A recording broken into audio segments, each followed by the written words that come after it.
Creta, Fortuner, Scorpio यांसारख्या गाड्या चालवणाऱ्यांना लोक अक्षरशः घाबरतात. मित्रांनो, यमदेव जसा रेड्यावरती बसून येतो, त्याप्रमाणे हे यमाचे रेडे रस्त्यावरती गाड्या घेऊन उतरतात.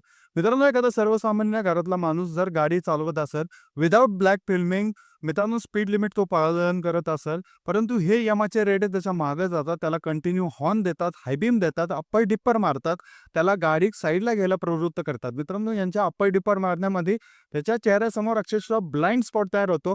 साईडनं गाडी येते का इकडून गाडी येते का त्याला काहीही समजत नाही. याच्यामध्ये त्याचा ॲक्सिडेंट देखील होऊ शकतो मित्रांनो. मित्रांनो, ह्या ॲक्सिडेंटचे रेट आहेत ना, यामुळं पण वाढत चाललेले आहेत. लोकांना सिव्हिक सेन्स नाहीये, की आपण गाडी कशी चालवली पाहिजे. हातामध्ये स्टेअरिंग आलं की नुसतं फिरवायचं एवढंच नसतं मित्रांनो.